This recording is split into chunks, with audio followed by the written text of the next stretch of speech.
I'm starting by prepping my vegetables and cutting into bite-sized rustic pieces. Today I'm using some onions, celery, carrots, and parsnips. I'm serving this Guinness stew over mashed potatoes, but you could also add in some red potatoes or even some turnips. And just a reminder that you will be able to find this recipe, the list of ingredients, and much more in the Show More section below. Next is the beef. I'm using a chuck roast that I cut into about 1-inch pieces. I like using a beef chuck roast because it has lots of marbling of fat and lots of flavor. You can use a cheaper cut of beef, as this stew will be cooking for over an hour and the meat will tenderize nicely. I'm coating the beef with a little flour, seasoned with some salt and black pepper. I'm just lightly coating and shaking off any excess flour. In a pan on medium-high heat, I'm adding in enough oil to coat the bottom of the pan. Now I'm adding in my beef and cooking for about 1 to 2 minutes on each side until they are golden brown. This is going to produce a lot of flavor. The beef is not cooked all the way through, but I'm removing from the pan and setting to the side until I get my vegetables started.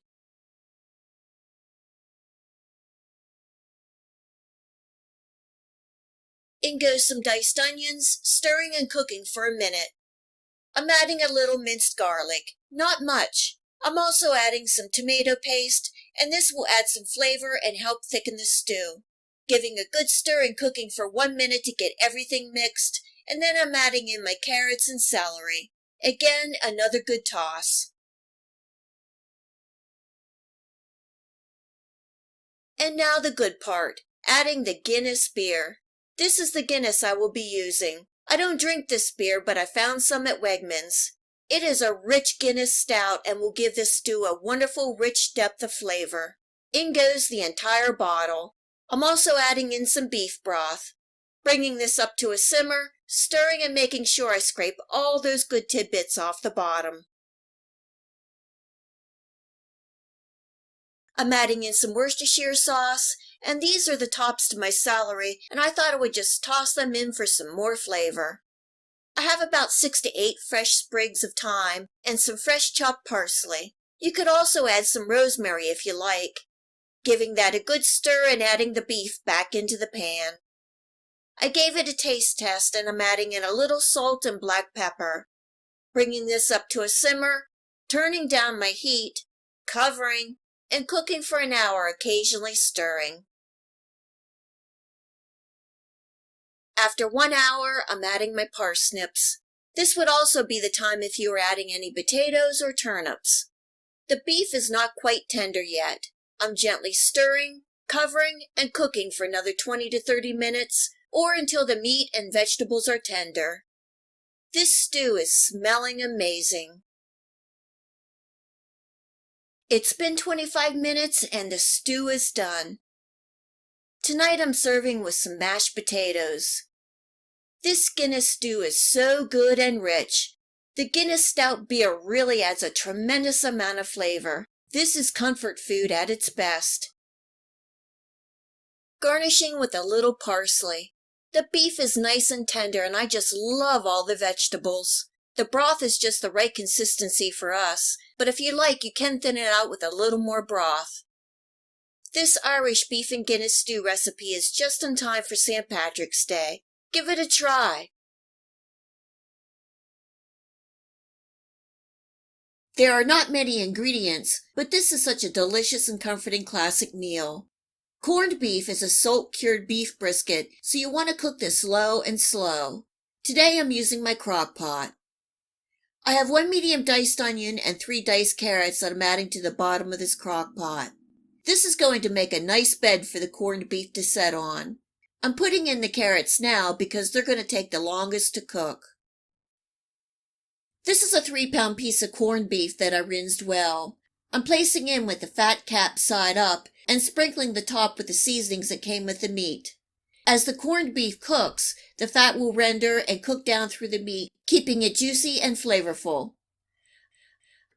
I'm adding in 4 cups of beef broth. You could also use water, beer, or chicken broth. And that's it for now. covering and cooking on the low setting for 4 hours, and then I'll bring you back for the next step.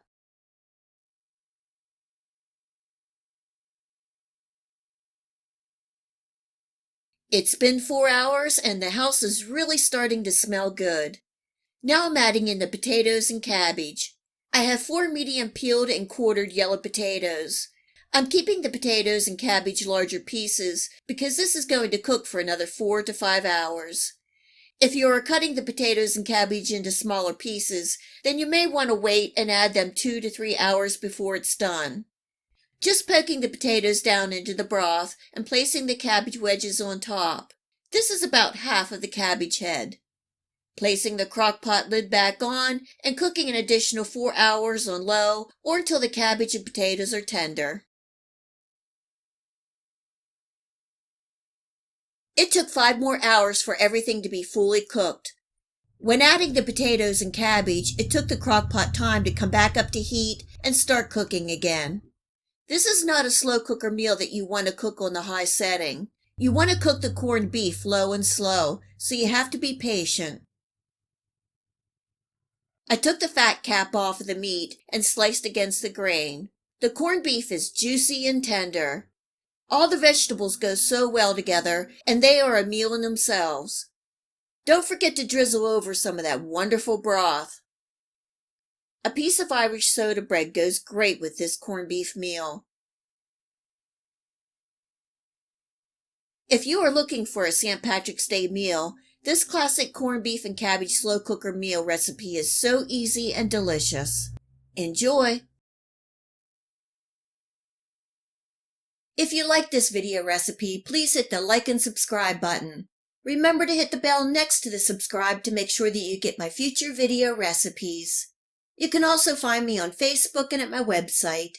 Feel free to share this recipe and my channel with your friends and family. And until next time, much love!